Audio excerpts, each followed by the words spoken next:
Bismillahirrahmanirrahim. Assalamualaikum warahmatullahi wabarakatuh. Waalaikumsalam warahmatullahi wabarakatuh. Alhamdulillahirabbil alamin.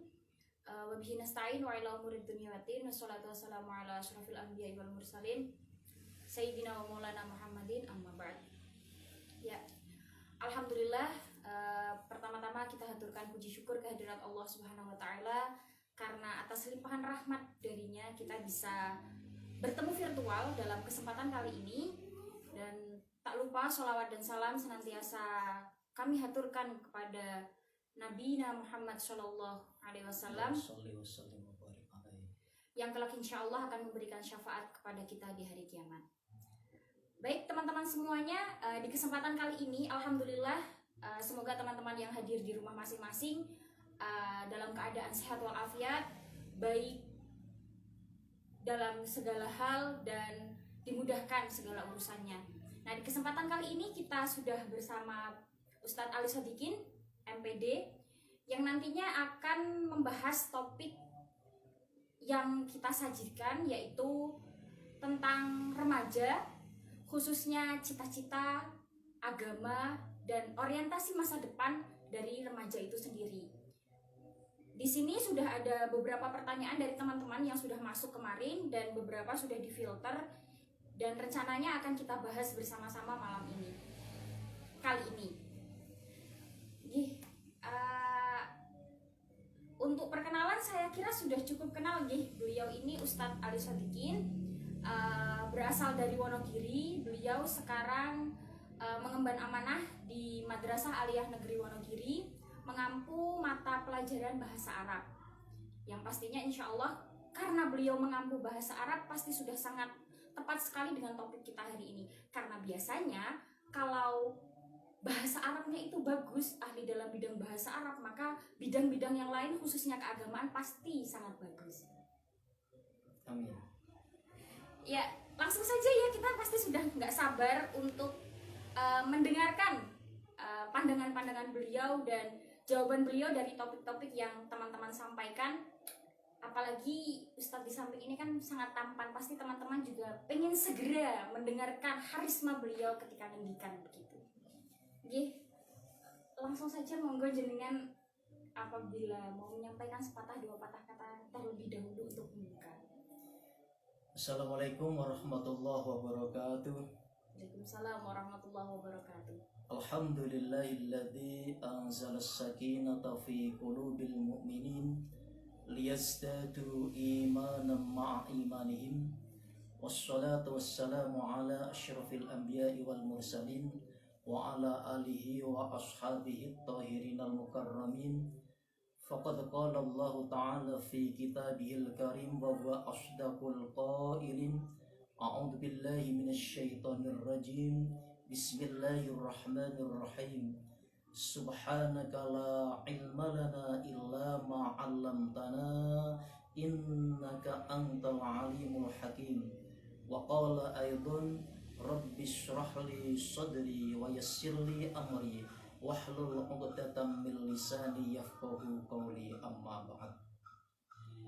Kepada Mbak Siva yang pada kesempatan malam hari ini mendampingi saya, dan kepada seluruh teman-teman, sahabat-sahabati dalam pertemuan virtual ini yang aktif menyaksikan acara ini, semoga akan banyak memberikan manfaat dan barokah kepada kita semuanya. Namun sebelumnya saya mengajak, marilah kita memanjatkan rasa puja dan puji syukur kehadirat ilahi Rabbul Izzati, karena pada kesempatan malam yang penuh barokah ini Allah masih berkenan melimpahkan rahmat dan taufiknya kepada kita sekalian, sehingga meskipun kita tidak bisa bertemu secara tatap muka langsung, tapi lewat virtual ini tidak akan mengurangi nilai sebuah arti perjumpaan kita pada malam hari ini.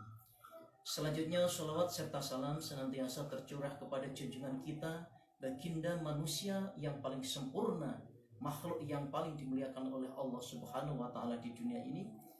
Biqaulina Allahumma shalli wa sallim wa barik ala sayyidina Muhammadin wa ala alihi wa ashabihi wa barik wa sallim ajma'in.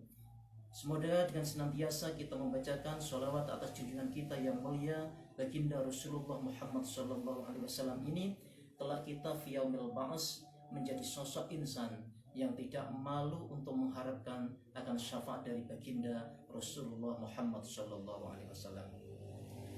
Sahabat-sahabati yang sangat saya sayangi dan dirahmati serta dimuliakan oleh Allah Subhanahu wa taala.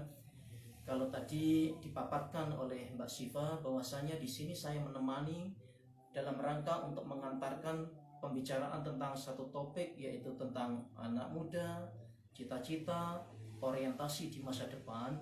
Itu sebetulnya bukan saya lebih pandai dari sahabat-sahabati daripada panjenengan semuanya, akan tetapi mungkin menurut pandangan beliau karena saya dianggap orang yang lebih tua, sehingga mungkin saya punya pengalaman lebih dulu. Sekali lagi saya tidak lebih berpengalaman, hanya mungkin dalam pandangan beliau Mbak Siva saya dianggap orang yang punya pengalaman lebih dulu. Jadi di sini tidak ada yang namanya nanti saya akan menjawab, tapi yang jelas kita nanti akan mengadakan acara sambung rasa sesama kita semuanya, ya. Perbedaannya begini, panjenengan saat ini adalah sedang menjalani masa muda, sedangkan saya telah melalui masa muda tersebut. Di mana di masa-masa muda ini antara gejolak yang ada di dalam dada, di dalam jiwa panjenengan semua itu adalah ingin mencapai segala-galanya. Biasanya yang menggebu-gebu di dalam dada anak muda semuanya adalah antara cita dan cinta itu ingin tergapai secara bersamaan. Nah, ini yang kadang cukup merepotkan buat kita semuanya. Kita kadang memang terlalu idealis, tapi untuk menggapai sosok kesempurnaan dalam kebersamaan itu kadang memang yang susah. Maka kira-kira nanti cita-citakah yang harus didahulukan atau cintakah yang perlu didahulukan? Sebab kalau kita berbicara cinta, yaitu bersamaan dengan berkembangnya anak muda, pertumbuhan dan perkembangan psikisnya, ternyata ya itulah yang dialami pada masa-masa pubertas. Sehingga kadang mereka mengatakan, hidup tanpa cinta itu adalah mati penuh dosa. Itu saya sangat setuju. Kalau orang mengatakan hidup tanpa cinta itu mati penuh dosa, itu setuju. Dalam arti bagaimana? Kalau kita hidup sudah tidak ada yang kita cintai lagi, terutama kita tidak cinta kepada Allah, tidak cinta kepada Rasulnya, tidak cinta kepada kedua orang tua, pasti dijamin mati penuh dosa dan pasti dijamin matinya akan langsung masuk neraka. Itu dijamin. Tapi kalau dalam arti cinta yang selain itu, ya itu kayaknya tidak masuk di dalam pembahasan yang akan mengatakan cinta itu membawa kepada kebahagiaan fid dini wa dunya wal akhirah. Ada yang mengatakan yang lebih ekstrim, katanya cinta menurut pakar ilmu budaya dasar Enver mengatakan bahwasanya kalau kita berbicara cinta, maka kita itu harus langsung terjun di dalamnya. Kita mempraktekkan cinta itu sebagaimana praktek cintanya orang-orang barat. Sehingga di Kepulauan Nudis sampai pernah disebutkan ingin mencapai kebebasan yang sepuas-puasnya, menuruti nafsu setannya, gairah anak muda, bahkan tidak yang muda saja, sampai manula manusia lanjut usia ikut terjun di dalam Kepulauan Nudis. Di sana ada satu aturan, ingin mencari kebebasan, tapi manusia itu sebetulnya ingin semakin bebas, malah terikat dengan peraturan. Kenapa? Di Kepulauan Nudis pernah tempatnya orang yang kumpul putra dan putri dengan begitu bebas-bebasnya, tapi ada persyaratan terima di sana. Barang siapa yang masuk di Kepulauan Nudis ini, maka tidak boleh memakai pakaian. Itu kan kita sudah terikat aturan juga. Padahal yang kita cari adalah kebebasan. Jadi yang namanya kebebasan mutlak di hadapan manusia itu tidak pernah ada. Tetap yang namanya kebebasan itu ada keterikatannya. Kecuali kita besok kalau sudah masuk di dalam surga Allah, Jannatullah, itu kita sebebas-bebasnya. Ada orang yang mengatakan bahwasanya cinta itu, pokoknya setiap ketemu teman, bahkan ketemu orang-orang yang bisa diajak curhat, sahabat karib, katanya cinta adalah cerita indah namun tiada akhir. Selalu diceritakan, mau ke kamar mandi teringat wajahnya, di dalam kamar melamunkan tentang kenangan-kenangan indah bersamanya, ketika malam bahkan di dalam sholat tahajudnya. Ini bagi yang santri, dilantunkan kalimat-kalimat doa mengharap kepada Allah agar nanti bisa menjadi jodohnya. Itu ada, boleh saja berdoa.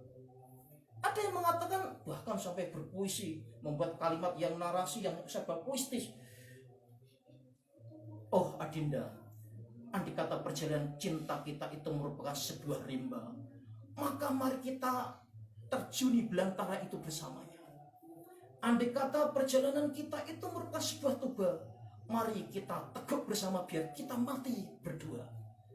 Namun andai kata perjalanan cinta kita itu merupakan sebuah perjalanan dosa, maka mari kita pertanggungjawabkan di hadapan Allah bersama-sama. Ini namanya cinta yang nekat, cinta yang bunuh diri, cinta yang betul-betul menantang syariat ilahi. Wong sudah tahu kalau yang namanya itu perbuatan dosa, kok berani-berani yang mari kita pertanggungjawabkan di hadapan Allah bersama. Na'udzubillah summa na'udzubillah min dzalik ya. Mungkin itu pandangan-pandangan atau pendapat-pendapat cinta di kalangan anak muda yang mungkin tidak diilhami, tidak dihiasi dengan norma akidah, norma syariat, norma agama dengan baik dan benar. Ada yang memplesetkan bahwa cinta ciuman itu najis tapi asik. Ya memang najis itu diharamkan, tapi asiknya luar biasa.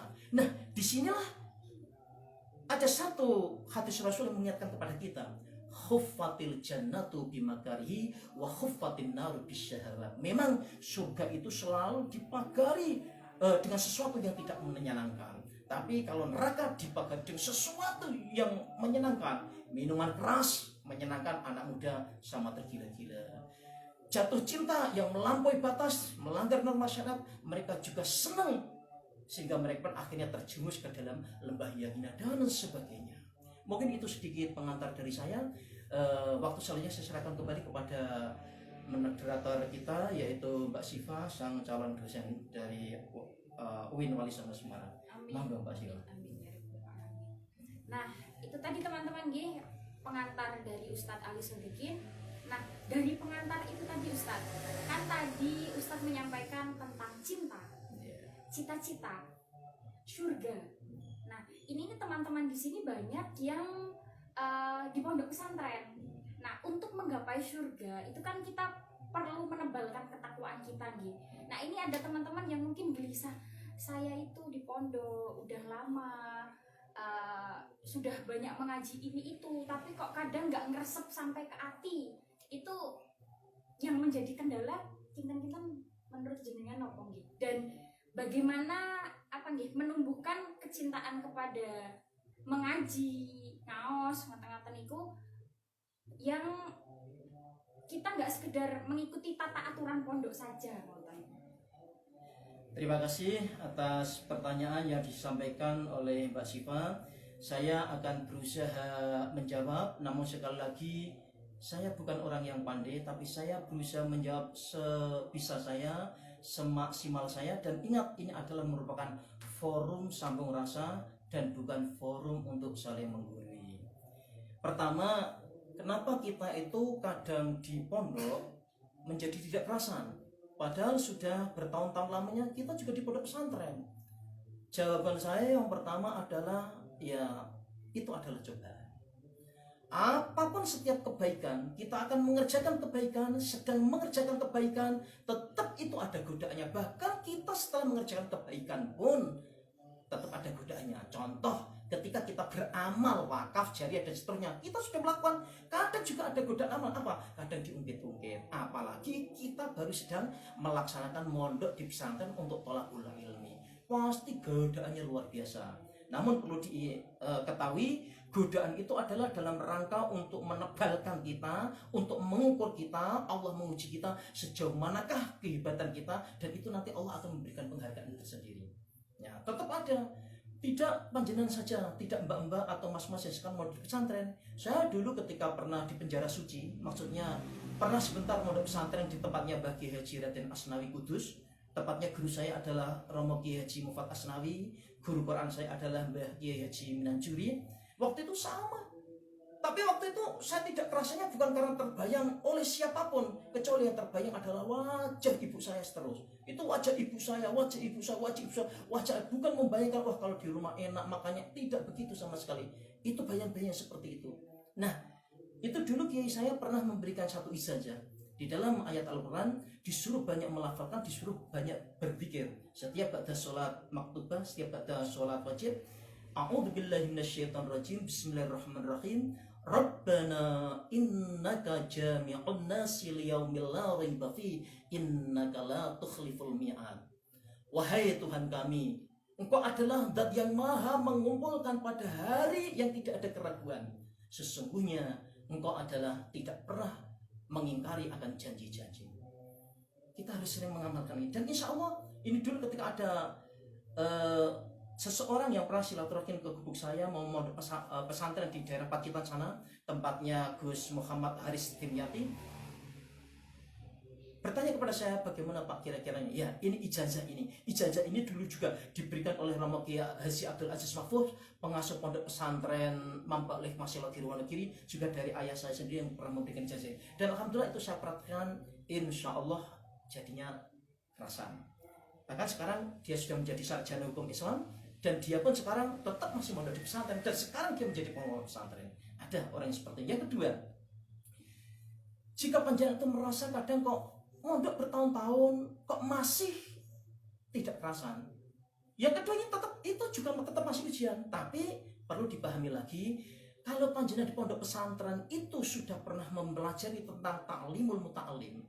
Nah, kitab Ta'limul Muta'alim insya Allah di pesantren ada semuanya, apalagi di pesantren-pesantren Nahdien itu ada semuanya.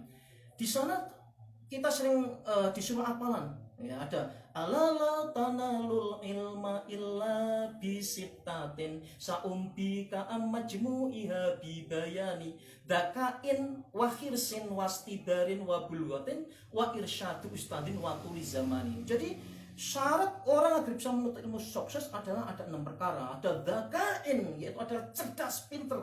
Yang kedua, dakain wakhirsan. Yang kedua adalah kita itu harus serakah, harus rakus terhadap ilmu. Dakain wakhirsan, wastibarin, harus sabar. Yang namanya menuntut ilmu untuk menjadi orang sukses itu tidak seperti orang sulapan, bim gak salah bim, abrak gadabrak. Hari ini kita berhasil langsung kita menjadi orang pindah, tidak sama sekali. Allah Subhanahu wa Ta'ala sudah membuat manusia itu betul-betul sesuai dengan sunnahnya. Di dalam Al-Quran Allah menjelaskan, wallahu akhrajakum min butuni ummahatikum la ta'lamuna syai'a. Dan Allah mengeluarkan kalian semua itu dari perut kandungan ibu kalian semua itu dalam keadaan tidak mengetahui apa-apa. Jadi memang Rasulullah saja ketika itu mendapatkan wahyu yang pertama kali yang berupa surat Al-Alaq, Iqra ya Muhammad. Rasulullah menjawab, ma'ana biqari'in. Iqra ya Muhammad. Rasulullah menjawab lagi, ma'ana biqari'in. Baru yang ketiga, Iqra ya Muhammad. Sembari malaikat Jibril mendekap Rasulullah sambil membimbingnya, akhirnya Rasulullah pun menjadi bisa. Ya, artinya sang Rasulullah manusia paling sempurna. Pertama belum bisa, kedua belum bisa. Alhamdulillah yang ketiga dengan ketekunan, dengan keulutannya, akhirnya dia itu menjadi manusia yang pandai, bahkan menguasai seluruh ilmu Al-Quran, sehingga Rasulullah sampai diberikan gelar adalah Al-Quran yang berjalan. Ada wastibarin, kemudian wabul goten, yaitu adanya biaya. Wa irsyadu ustadin, yaitu adanya petunjuk dari sang guru, ada mursyid. Jadi apalagi yang namanya ilmu agama itu mutlak harus ada gurunya. Sebab kalau ilmu agama belajar kok pakai Google, pakai Mbah Google, nanti kalau ada kebingungan Mbah Google tidak bisa menjawab secara mutlak. Apalagi Google sekarang itu sudah banyak diracuni para orang-orang Yahudi yang ingin menghancurkan Islam dari dalam. Kita harus hati-hati. Bagaimanapun juga kalau ilmu agama itu harus ada gurunya, gurunya punya guru lagi sampai bersambung kepada sahabat, sampai bersambung kepada Rasulullah. Itu namanya ilmu yang barokah dan ilmu yang manfaat. Nah itu syarat mutlak adalah wa irsyad ustadin.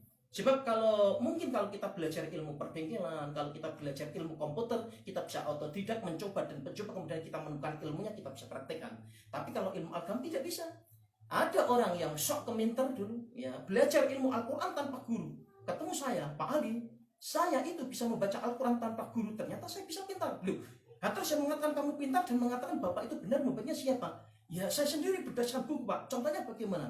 Nah ini Pak, ada Al-Quran terjemahan, ada tulisan latinnya, saya baca, ya coba panjenengan baca ini. Di situ ada tulisannya alladzina. Nah dia membacanya tidak pakai yang tulisan Qurannya. Alladzina itu isim mausul. Tulisan Indonesia adalah ALLADZIINA. Kemudian membaca dengan bahasa Indonesia yang baik dan benar. Wah ini penggabungan antara ilmu tajwid dengan bahasa Indonesia yang baik dan benar katanya.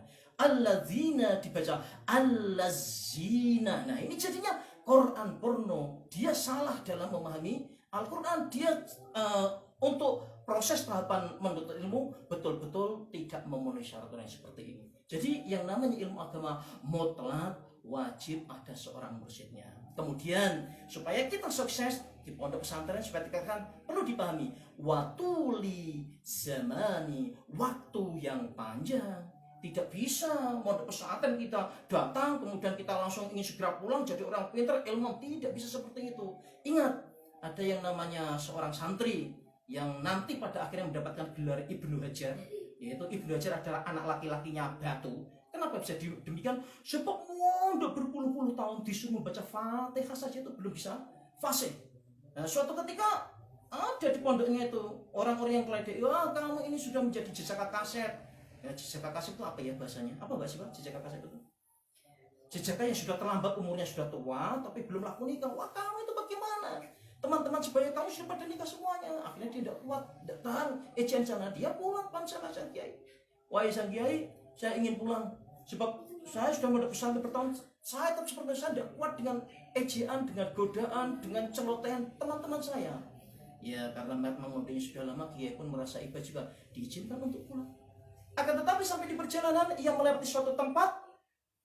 Ketika ia pergi ke pesantren juga dilewati tempat itu, di mana di tempat itu ada air yang memancur. Air itu hanya titikannya, gemerciknya hanya kecil banget. Di situ ada batu yang besar, hitam dan sangat keras.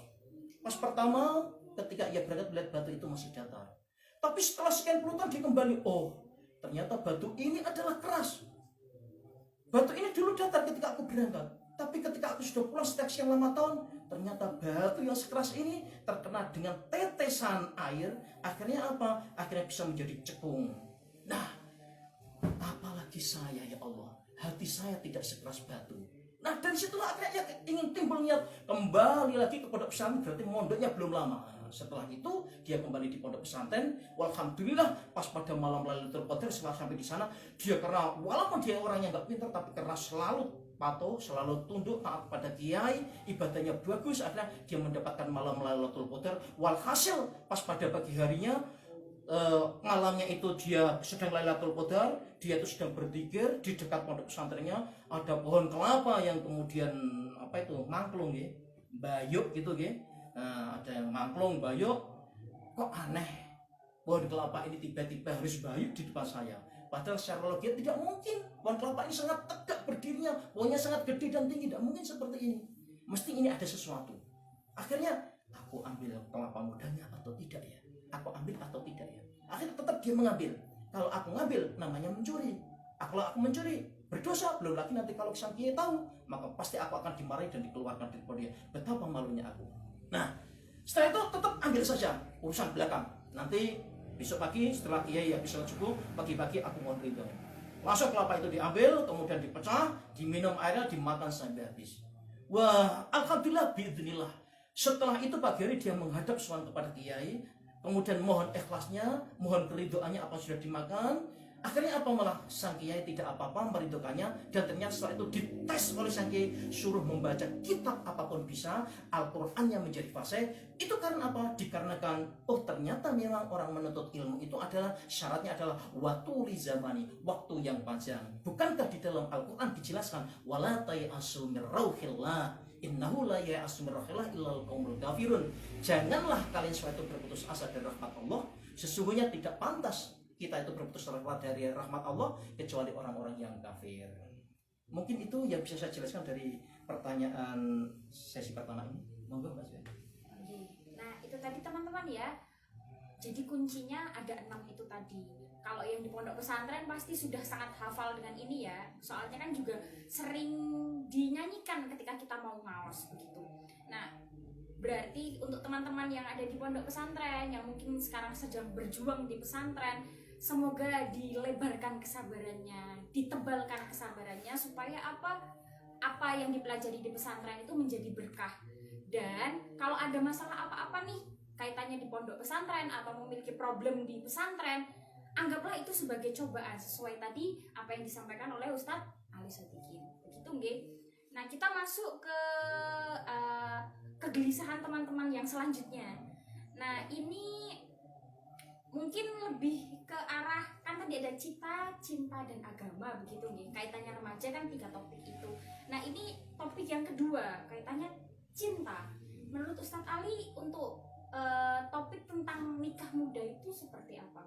Pandangan jenengan mungkin untuk yang udah kebelet nikah di usia yang masih muda itu mungkin ada sedikit wejangan gitu Ustadz. Oke.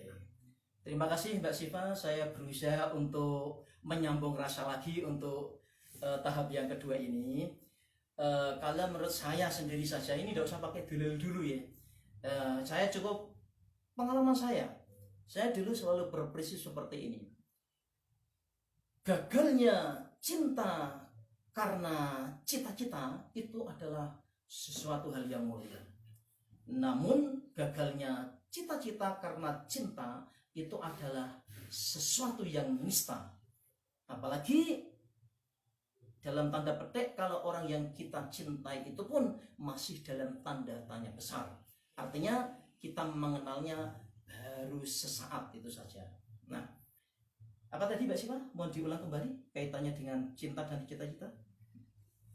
Tentang cinta dan gagalnya cinta karena cita-cita itu mulia. Iya.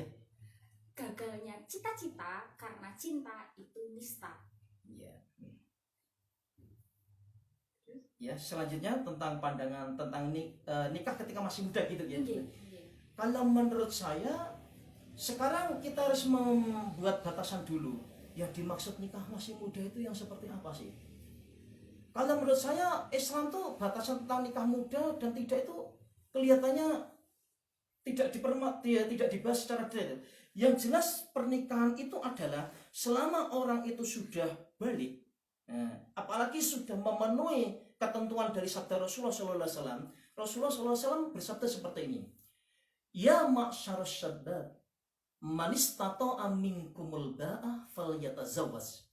Fa innahu aghaddu lil basar wa ahsanu lil farji. Fa man lam yastati' fa alaihi bisawm. Wahai para remaja, jika kalian semua itu memang sudah mampu untuk menikah, maka menikahlah. Nah, menikah itu yang penting kan panjenengan sudah balik. Ada yang dinikahi, kan begitu kan? Ya sudah balik, ada yang dinikahi. Karena apa? Dengan begitu, maka sahabat Anda bisa terkekang dan pandangan Anda itu bisa menjadi teredam, bisa menjadi tunduk pandang. Kalau panjenengan itu kok memang belum bisa, belum mampu, sementara panjenengan itu nafsu itu bergelora, ada solusi yang terindah, terbaik, yaitu apa? Anda semuanya disuruh untuk berpuasa oleh Rasulullah Muhammad SAW. Nah, terus selanjutnya kita harus yakin dengan janji Rasulullah Muhammad SAW, tazawwajun nisa fa innahunna ya'tikum bil mal. Nikahilah para wanita-wanita itu, karena dengan kita itu menikah wanita itu, sesungguhnya para wanita itu akan mendatangkan rezeki kepada kita. Jadi kalau kita semua takut nikah muda, karena mungkin membayangkan, wah aku belum bekerja, takut nikah muda, oh aku belum bisa membuat rumah, aku belum bisa membuat mobil, nanti aku tidak bisa membahagiakan istri atau anak-anak atau bahkan mungkin orang tua dan mertua saya. Itu adalah teoris. Sementara kita semua tidak tahu takdir kita seperti apa. Apakah lantas kalau kita tidak nikah muda, nikah tua, mesti kita akan bisa beli mobil dulu, beli rumah dulu, kemudian kita bisa memberikan emas-emasan, harta benda yang berlimpah untuk membaikan anak istri kita nanti? Tidak ada jaminan juga. Justru kita harus yakin dengan pernikahan itulah yang akan mendatangkan rezeki buat kita.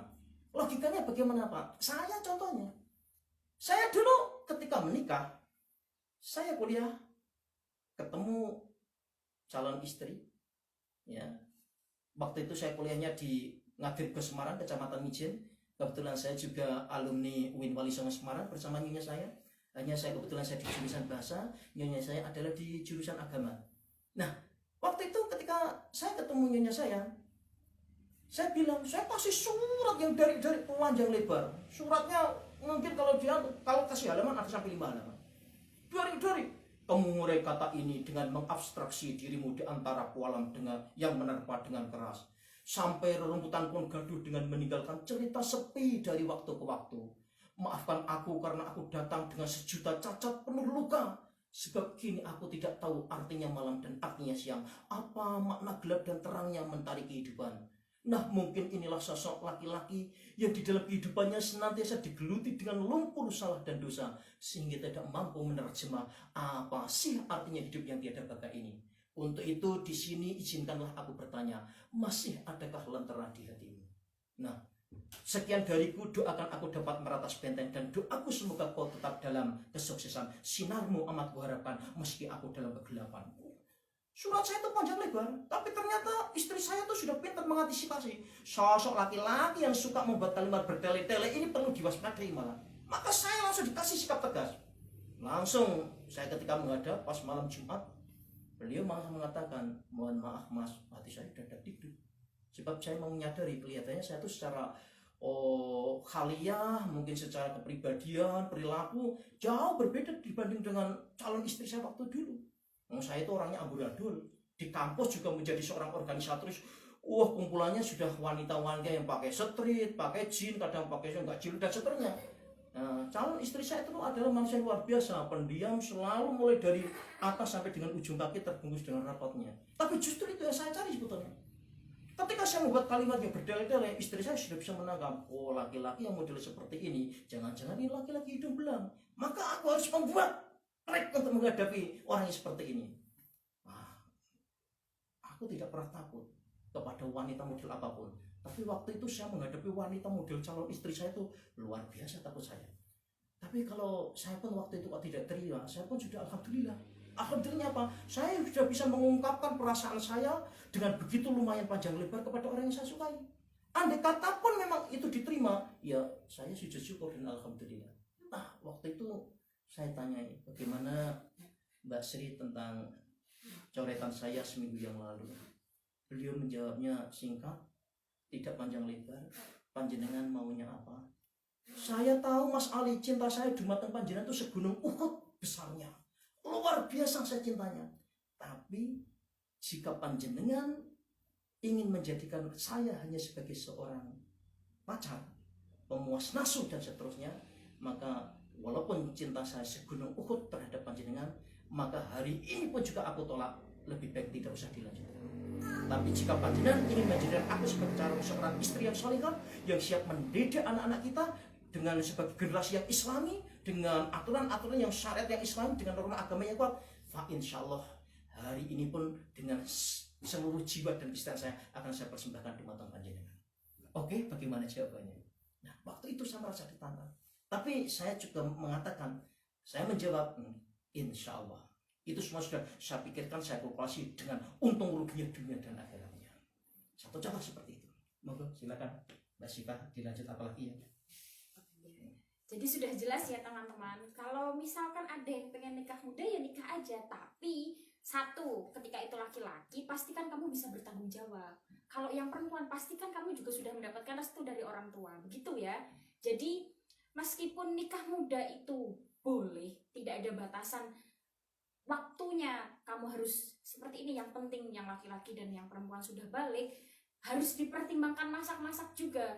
Apakah ya itu tadi Ustadz Ali sudah menyampaikan, ada yang mau menikahi, ada yang dinikahi, dan keduanya ini orangnya jelas atau tidak begitu. Dalam artian kedua belah pihak ini sama-sama bisa saling bertanggung jawab, sama-sama bisa dipertanggungjawabkan keberadaan orangnya juga, dan yang pastinya agamanya sama.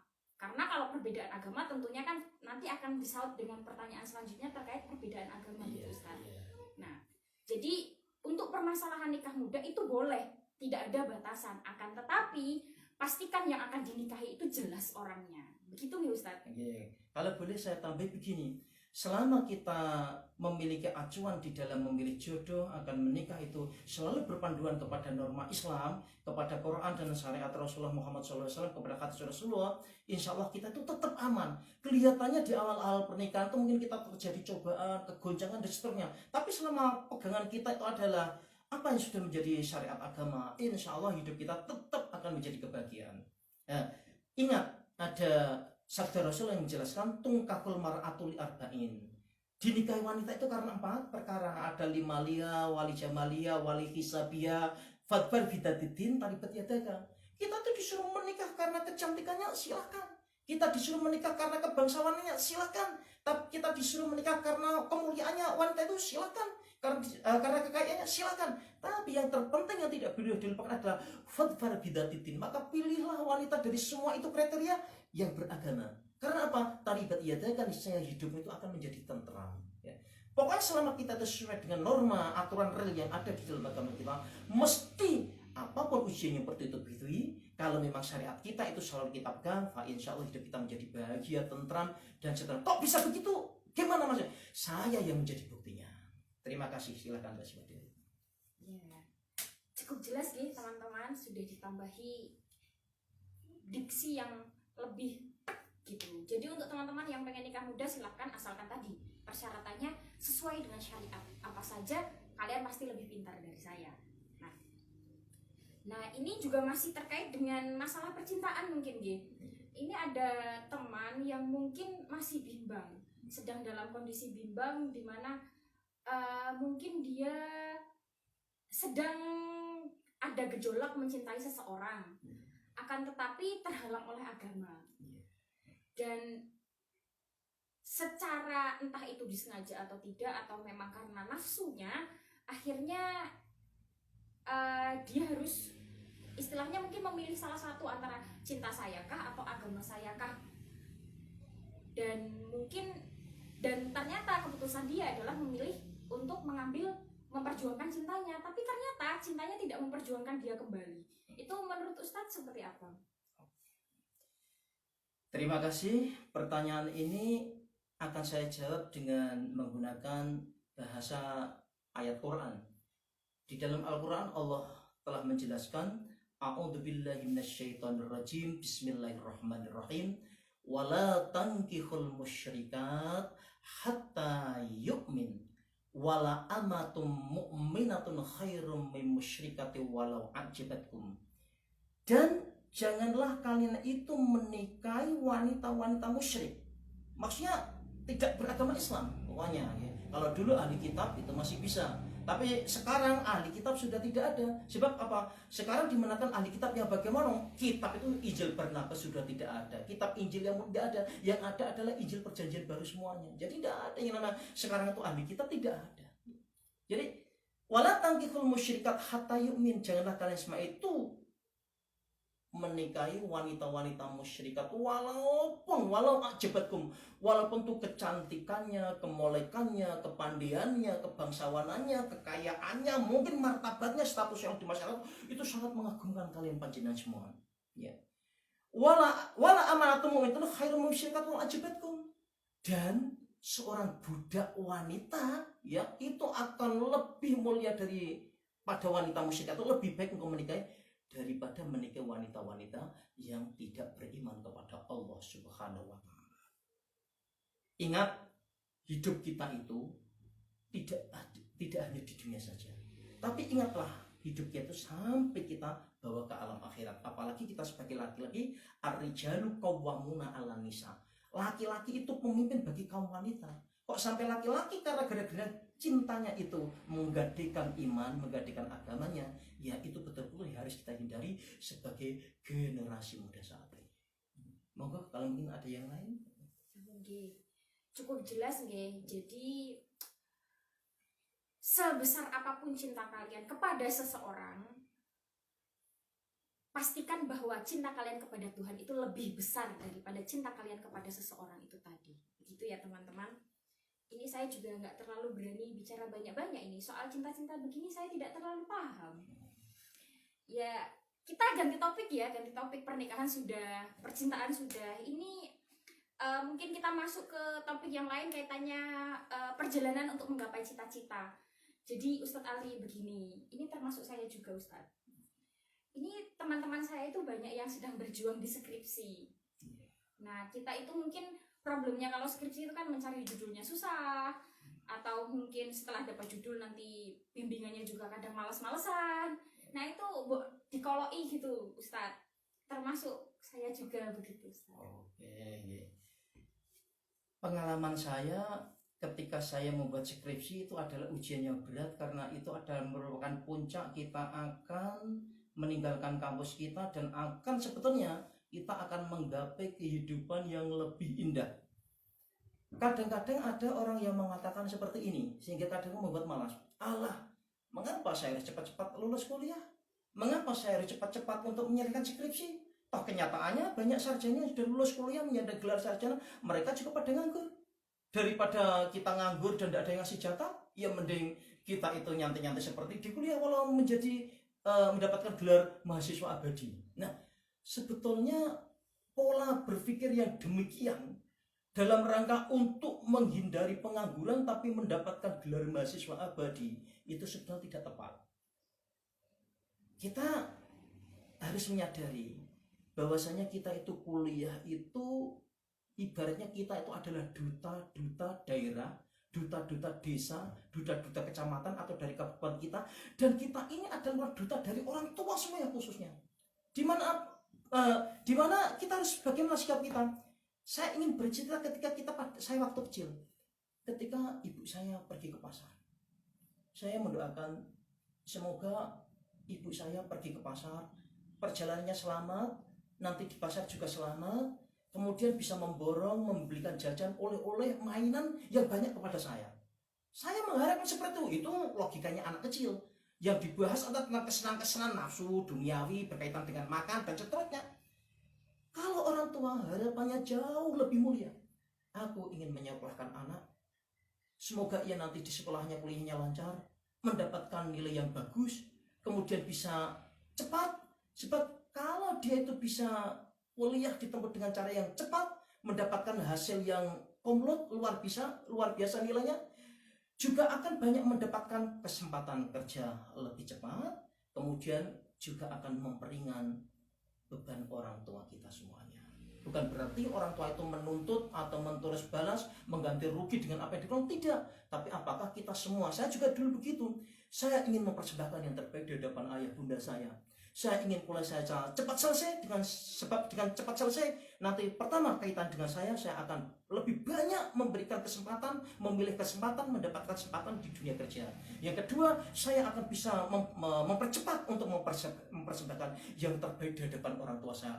Kemudian yang ketiga, saya akan bisa membagikan orang tua saya. Sebab apa? Saya bisa mengurangi beban orang tua saya yang selama ini sudah diperjuangkan dengan curahan perhatian, tetesan keringat dan air mata serta doa dari orang tua semua. Dan perlu diingat yang terakhir, semakin kita cepat lulus juga semakin kita cepat pede untuk mendapatkan pasangan hidup. Itu yang menjadi acuan kita sebetulnya.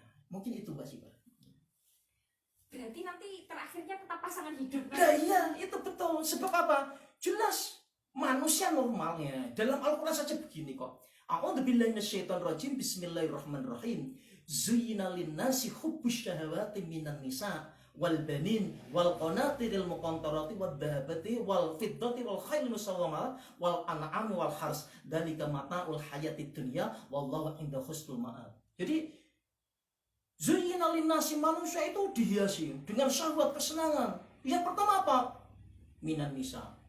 Kalau laki-laki ya kepada perempuan, itu bahasanya gitu. Nek wong wedok ya mesti kanggo wong lanang. Buktinya apa? Nabi Adam dulu itu kurang apanya? Di dalam surga, apapun sudah didapatkan, dikasih oleh Allah semuanya.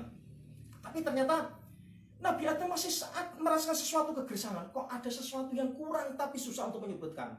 Apa itu? Allah Maha tahu. Pas ketika Nabi Adam sedang diceritakan sedang di dalam tidurnya, kemudian diambil tulang rusuknya dari sebelah kiri, kemudian itulah diciptakan untuk Hawa. Maka dalam lagu ada, karena engkau tercipta dari tulang rusukku. Wanita itu ibaratnya tulang rusuk daripada laki-laki, tapi ya sebetulnya wanita tidak tercipta dari tulang rusuk laki-laki ya. Wanita ya tercipta Allah dari tanah juga. Hanya kenapa dikatakan wanita tercipta dari tulang rusuk laki-laki? Karena biasanya wanita itu secara emosional atau secara pemikiran suka mengekor kepada laki-laki. Sebab apa?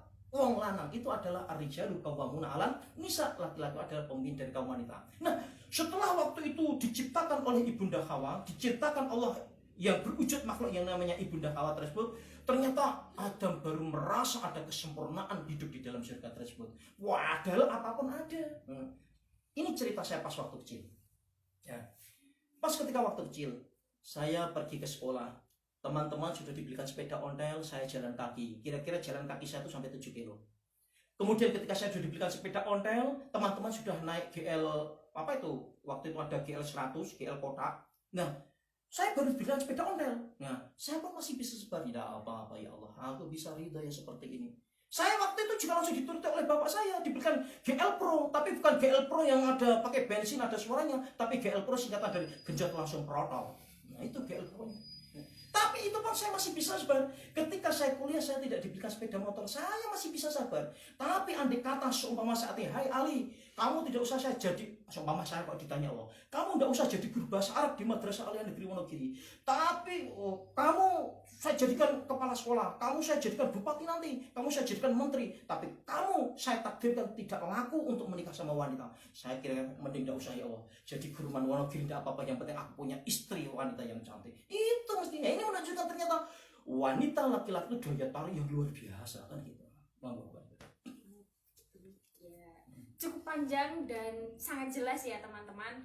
Semoga teman-teman juga bisa memetik bahwa ya itu tadi, bahwa soal cita-cita, soal cinta, soal agama itu tiga hal yang saling berkaitan, saling satu kesatuan, tidak bisa dipisahkan satu sama lain. Buktinya tadi kita bahas cita-cita, pada akhirnya juga sampai pada cinta gitu. Nah ini mungkin pertanyaan terakhir Ustadz. Masih terkait dengan cita-cita. Kadang itu problematikanya anak muda itu ketika mereka punya keinginan, punya cita-cita, itu agak bertentangan dengan apa yang diinginkan oleh orang tuanya. Mungkin misalkan kaitannya pendidikan, si anak ingin, aku kok pengen ya melanjutkan sekolah lagi setelah selesai sarjana. Nanti orang tuanya, kamu cukup di sini aja dulu, kamu belajarnya pindah, nggak usah belajar di secara akademis begitu di lembaga, tapi kamu mungkin belajar bisnis atau kamu belajar yang lain di luar pendidikan. Itu menurut Ustadz Ali bagaimana? Terima kasih, saya akan berusaha untuk menyambung rasa untuk yang kesekian kalinya. Kaitannya kalau mungkin terjadi mungkin kekurang sependapatan atau kekurang sepemahaman antara orang tua dan anak yang berkaitan dengan cita-cita. Mohon maaf kalau boleh saya mengatakan berkaitan dengan studi lanjutan mungkin setelah kita selesai kuliah. Yang paling patut menjadi pegangan kita yang pertama adalah ridullah fi ridul walidain wasuhtullah fi suhtil walidain. Ridhonya Allah itu tergantung pada ridho kedua orang tua, dan murkanya Allah itu tergantung kepada dari kedua orang tua. Saya ingin mengatakan begini, orang tua kita itu sebetulnya hanya punya kewajiban kepada kita semua, termasuk saya yang ngomong saat ini. Saya dulu tuh bahkan ketika saya tuh dikuliahkan oleh orang tua saya tuh sangat merasa bersyukur sekali. Bahkan ketika saya tuh disekolahkan di Madrasah Aliyah Negeri 2 Kudus, saya sudah syukurnya luar biasa. Kenapa? Sebab ketika saya sudah menginjak usia balik, saya pernah ihtilam, pernah mimpi basah, ya itu saya sudah tidak masuk tabungan orang tua. Jadi sebetulnya orang tua itu orang tua saya tidak menyatakan orang tua yang selain saya saja. Orang tua saya itu sudah baiknya luar biasa. Sebab ketika saya itu sudah lulus MTS itu saya sudah tidak pantas untuk disekolahkan kembali. Andai kata orang tua sampai menyekolahkan saya sampai kuliah menjadi seorang sarjana, bahkan sekarang berkat doa orang tua saya, walaupun sudah di alam kubur, akhirnya saya bisa menyelesaikan S2 saya. Itu karena keluar biasaan dan karena kehebatan kebaikan hati orang tua saya. Tapi yang jelas perlu kita pahami, tanggung jawab orang tua kita semua adalah ketika kita sudah sampai balik, sudah kita itu mau mencari hidup, ma'isyah, makhrajul rizki, mencari duit, itu sudah menjadi tanggung jawab kita. Nah, andai kata pun seumpama orang tua itu cukup menyekolahkan kita sampai di tingkatan sarjana, itu sebetulnya jangan sampai mengurangi rasa ta'zim, rasa hormat kita kepada kedua orang tua. Toh perlu dipahami bahwasanya ada satu kaidah pendidikan, no limit to study, ya. Kan belajar itu tidak mengenal waktu, dimanapun, kapanpun, dan kepada siapapun. Mungkin di masyarakat, di lingkungan tempat kerja, kita bisa belajar. Hanya belajar itu tidak harus secara formal, harus di SD, SMP, SMA, S1, S2, S3, dan tidak harus seperti itu. Dimanapun kita tetap bisa menuntut ilmu. Rasulullah juga sudah menjelaskan kok. Utlubul ilma minal mahdi ilal lahdi. Tuntutlah ilmu ya dari mulai turun air sampai yang lihat. Tapi yang dimaksud menuntut ilmu itu tidak harus kita harus masuk di lembaga pendidikan formal, di lembaga kursus, tidak. Dengan orang alim mungkin suatu saat kita hari akad ada pengajian, kita ingin menambah ilmu agama, bisa. Dengan teman kita bertemu yang punya keahlian tertentu dalam bidang ini, kita ingin mendalami matematika, bisa. Ingin mendalami tentang komputer, bisa. Ingin menjalani tentang teknik informatika, bisa, tidak ada masalah. Jadi yang penting kita jangan sampai punya patokan yang dimaksud kita itu belajar itu harus nanti mendapatkan gelar apa itu SPDI, SPD, kemudian sarjana teknik, sarjana hukum, kemudian magister pendidikan sampai dengan dokter. Enggak seperti itu. Intinya kewajiban orang tua kita adalah mengantar kita menjadi manusia yang baik, itu saja sudah cukup sebetulnya. Selanjutnya itu terserah kita dan terserah kepada takdir kita. Ya, terima kasih Ustadz. Ya, ini tadi sebagai pertanyaan penutup di pertemuan virtual kita kali ini nih. Jadi apabila mungkin ada teman-teman yang ada perselisihan keinginan dan perselisihan paham dengan orang tuanya, mungkin bapak dan ibu menginginkan saya begini, tapi kok saya pengennya begini. Utamakan ridho orang tua terlebih dahulu. Toh tidak ada orang tua yang pengen jeglong ke anak, itu nggak ada. Semua pasti pengen yang terbaik untuk anaknya. Nah, jalannya masing-masing orang tua, pemikirannya masing-masing orang tua itu berbeda-beda. Nah, bagaimana kita sebagai anak yang bisa memahami, pastinya kan anaknya sendirilah yang bisa memahami orang tuanya. Bagaimana cara kita mencari jalan tengah dengan bapak ibu. Kalau misalkan ada teman-teman yang pengen melanjutkan studi tapi ternyata tidak, orang tua belum berkehendak, ya kita kan bisa bekerja sambil studi juga. Nah, nanti studinya bisa dari hasil kita bekerja. Banyak jalan, banyak solusi begitu. Ya, mungkin itu saja Ustadz terkait pembahasan kita malam ini, yaitu tadi banyak, ada tentang cita-cita, ada tentang jodoh, ada tentang pernikahan, ada tentang pondok pesantren dan lain sebagainya. Terima kasih banyak atas kesempatan dan waktunya, atas nasihat-nasihatnya, atas banyak pengalaman yang dibagi. Semoga kami bisa mengambil hikmah dan semoga segala urusan dan keperluan panjenengan dimudahkan oleh Allah. Amin, amin, amin. Ya, sebelum saya tutup, Mbak Sipa khususnya dan kepada sahabat-sahabati, adik-adikku yang saat ini sedang menempuh maupun akan lulus di dalam studinya, ada yang ingin melanjutkan kembali. Sekali lagi di sini saya tidak betul-betul ilmu saya yang sangat cepat, tidak mumpuni, tapi saya berusaha untuk berbagi sambung rasa kepada panjenengan semuanya. Saya yakin banyak kekurangan dari saya, oleh sebab itu mohon kemaafan yang seluas-luasnya. Mungkin itu yang bisa saya sampaikan. Wal afu minkum. Akhirul kalam. Wassalamualaikum warahmatullahi wabarakatuh. Waalaikumsalam warahmatullahi wabarakatuh. Ya, itu tadi sedikit tanya jawab dari kita dan ngobrol-ngobrol bareng bersama Ustadz Ali. Semoga ada hikmah dan manfaat yang diambil. Saya di sini Nur Syifa Alfi Alisa Putri dari kelompok 30 KKN UIN Wali Songo Semarang. Pamit undur diri. Terima kasih atas perhatiannya. Mohon maaf atas segala khilaf dan kekurangan. Wassalamualaikum warahmatullahi wabarakatuh. Waalaikumsalam warahmatullahi wabarakatuh.